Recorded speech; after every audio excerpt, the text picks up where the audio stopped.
Torah et société poursuit l'alternance des thèmes entre actualité, grand maître du judaïsme, fête juive et paracha avec le grand Raman Bernheim. C'est cette semaine, nous allons nous pencher sur la paracha Vaïgash. Il rencontrera. Gilles Bernheim, bonsoir. Bonsoir. La paracha Vaïgash évoque le récit de la plaidoirie finale de Yehuda envers le ministre de Pharaon qu'est Joseph, le dévoilement de Joseph face à ses frères, la venue de Jacob et de tous les siens en Égypte pour y vivre auprès de Joseph et la liste de tous les membres de cette famille. Le récit de cet épisode est célèbre, mais le sens de la paracha va bien au-delà de ce récit général. Alors Yehuda avança vers lui en disant « De grâce, Seigneur, que ton serviteur fasse entendre une parole aux oreilles de mon Seigneur et que ta colère ne s'enflamme pas contre ton serviteur, car tu es comme Pharaon, dit le texte. » Rachi reprend ce passage, une parole dans les oreilles de mon Seigneur, et il commente « Qu'elle entre mes paroles dans tes oreilles ». Rachi reprend là en compte le Bereshit Rabbah. Celui-ci démontre qu'on ne peut pas lire qu'ils ont parlé à voix basse, à l'oreille, puisqu'ils utilisaient un interprète. D'autres justifient aussi cela en disant qu'on ne peut pas parler à l'oreille d'un prince. Rachi fait comprendre qu'il va beaucoup plus loin qu'un pshat, le sens littéral, portant sur l'intensité de la voix. Yehuda aurait pu dire simplement « Permets-moi de dire ou que je fasse entendre ou je présente une parole aux oreilles de mon maître », mais une parole dans les oreilles indique que Yehuda demande que son message ne soit pas seulement entendu, ne soit pas seulement compris, mais qu'il entre véritablement à l'intérieur de l'oreille et qu'il pénètre l'intérieur de l'auditeur. Oui, qu'est-ce qu'une parole qui entre, pour reprendre le commentaire de Rachi, qui entre dans l'oreille, non pas qui arrive à l'oreille, mais qui pénètre l'oreille. C'est une parole qui non seulement est entendue, mais aussi écoutée, et qui appelle en retour, sinon une réponse, en tous les cas une réaction. Si nous sommes au cœur même de la rencontre entre Joseph et ses frères, c'est-à-dire au moment de la réconciliation, à l'aube de la réconciliation, il faut aussi se souvenir d'une question que souvent l'on se pose, à savoir pourquoi Joseph a-t-il mis tant de temps à se révéler à ses frères, sachant par ailleurs le chagrin que son père pouvait éprouver à l'idée que son fils Joseph était mort depuis longtemps. Il aurait donc pu abréger le deuil de Jacob. Je crois que pour bien comprendre cela, il faut se souvenir de ce qui s'est passé aux origines.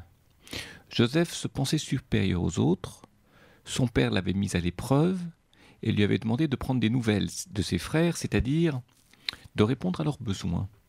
Pas seulement d'être en théorie intellectuellement supérieur aux autres, mais aussi en pratique, concrètement, trouver des solutions aux besoins de ses frères. Il n'avait pas su.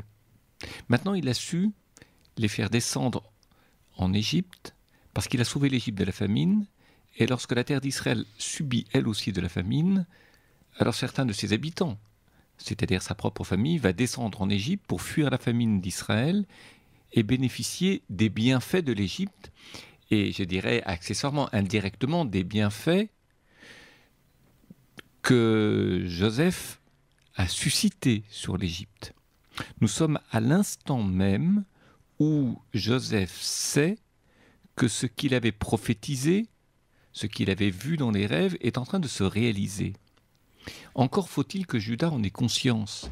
C'est-à-dire que Juda et ses frères n'aient pas simplement le souci de s'incliner, de se prosterner devant un pharaon, j'allais dire un prince du pharaon, un numéro 2 de l'Égypte, parce qu'ils seraient impressionnés.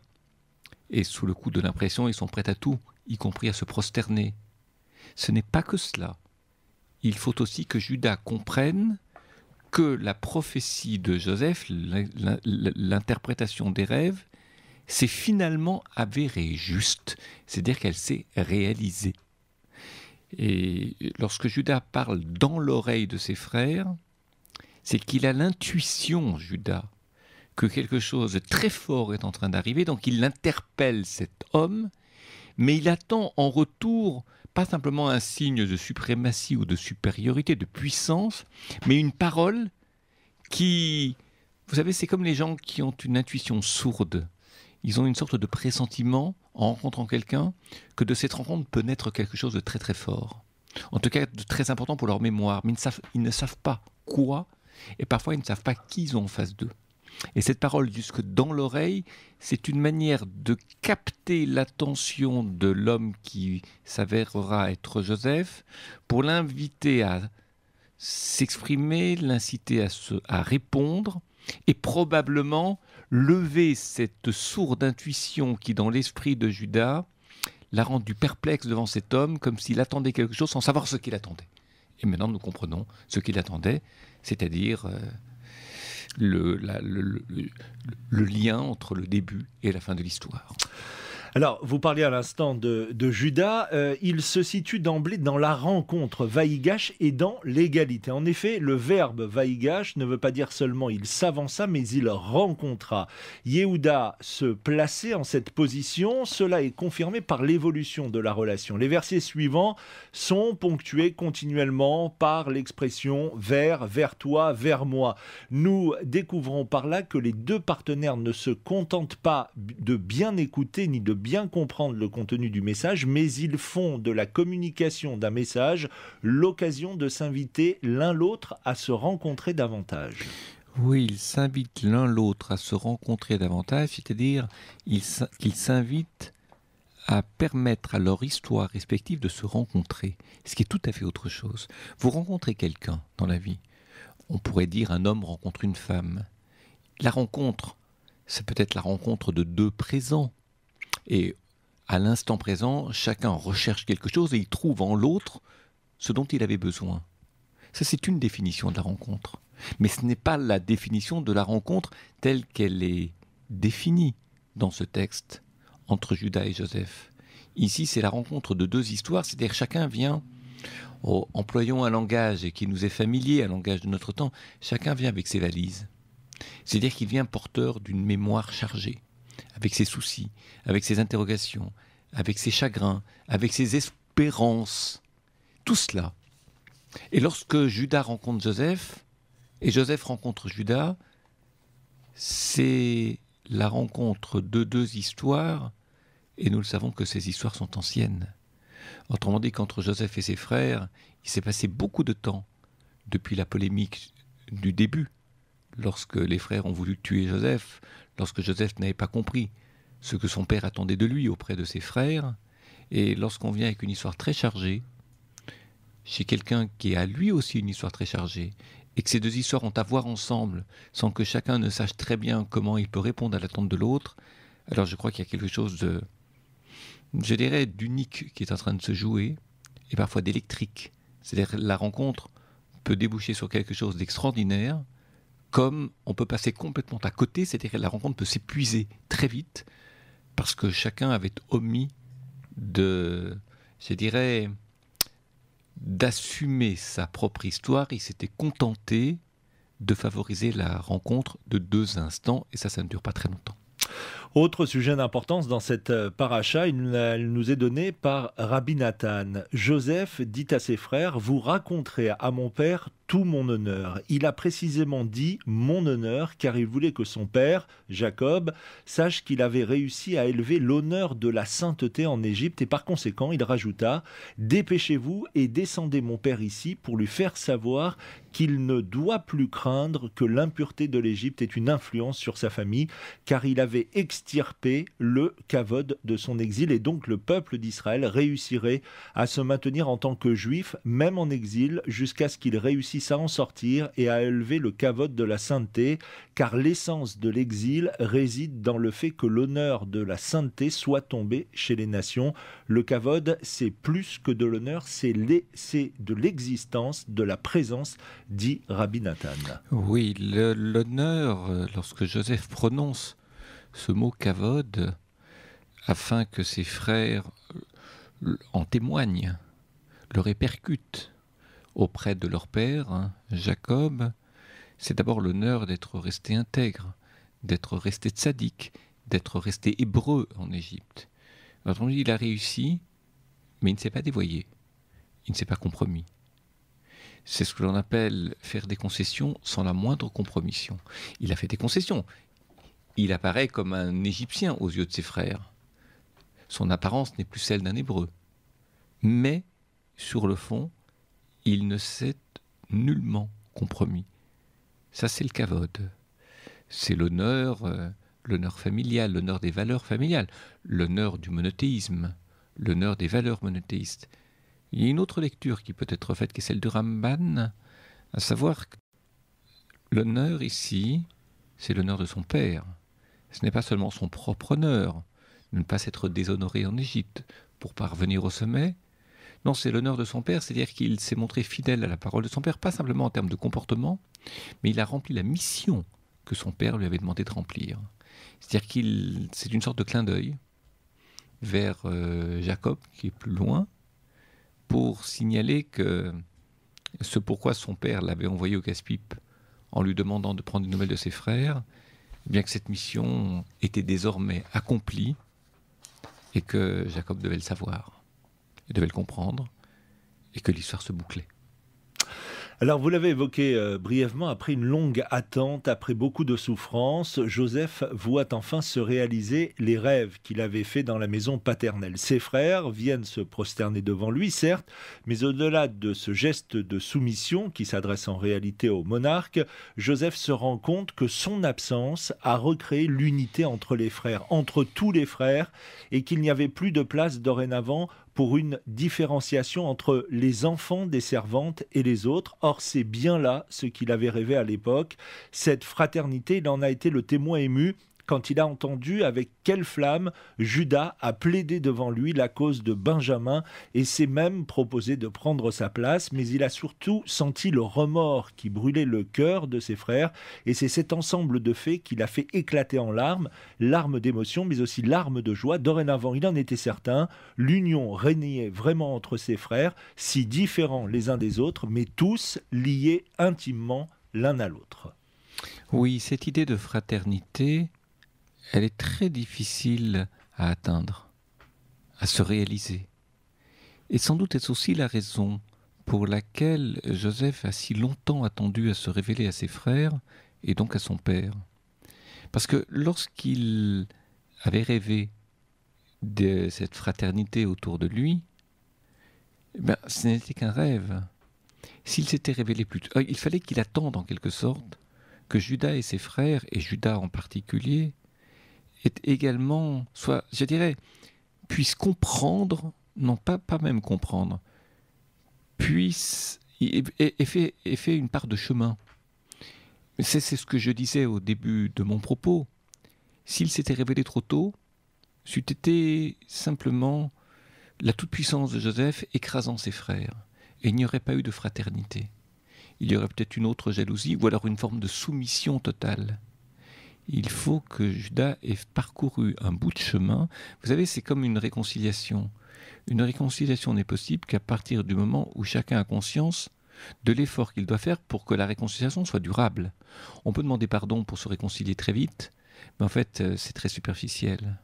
Par contre, il est très important de prendre du temps afin d'avoir véritablement effacé les brouilles, les jalousies, les sentiments contradictoires qui habitaient une relation, et se rendre compte de ce qui est désormais nécessaire pour que la réconciliation soit durable.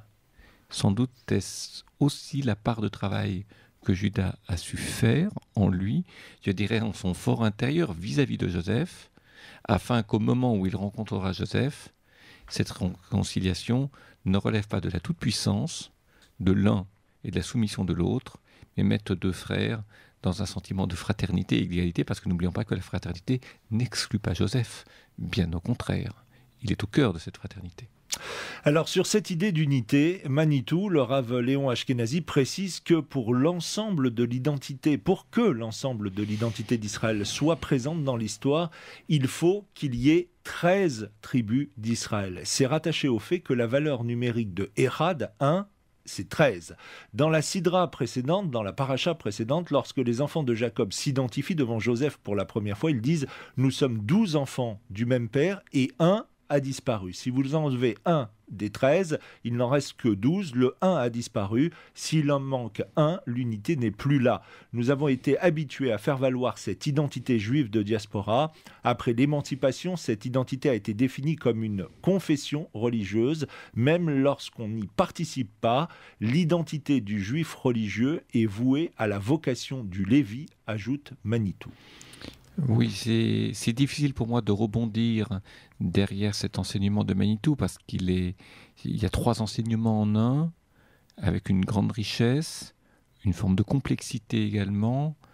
Maintenant, ce qui ressort, et c'est un des thèmes qui était cher à Manitou, c'est que celui qui réalise cette unité des 12 tribus, c'est Joseph, c'est l'hébreu. Et l'hébreu, c'est celui qui a un pied sur une rive et l'autre sur l'autre rive. C'est-à-dire un pied dans le passé et un pied dans l'avenir. Cela, nous l'avions expliqué précédemment, à savoir que l'hébreu est celui qui ne se contente pas de reproduire les réussites passées, mais qui anticipe sur des situations inimaginables, exceptionnelles, qui peuvent survenir dans l'avenir, sans qu'elles ne l'aient jamais été jusque-là, et qui recherche des solutions pour des situations que personne ne connaissait ou auxquelles personne jusqu'à présent n'avait eu à se confronter. C'est ce qu'on appelle l'affaire de la théorie des exceptions, au cas où, pour permettre. Et ça, c'est l'hébreu, ça, c'est Joseph. Et s'il n'en a pas un hébreu parmi nous tous, eh bien, on risque de générer une fausse unité. Autrement dit, si on se contente d'être unis parce que l'on a des recettes miracles qui ont toujours marché et qui marcheront toujours, je dirais que c'est une forme de complaisance. L'unité se fait dans la complaisance. C'est-à-dire qu'on est heureux d'aller dans les lieux où tout nous réussit. Mais on n'est pas préparé à affronter un avenir qui peut déroger à la règle, poser des questions qu'aucun œil n'a jamais vues et qu'aucune oreille n'a jamais entendues. Et ce jour-là, malheur à ceux qui n'ont pas un hébreu comme Joseph parmi eux.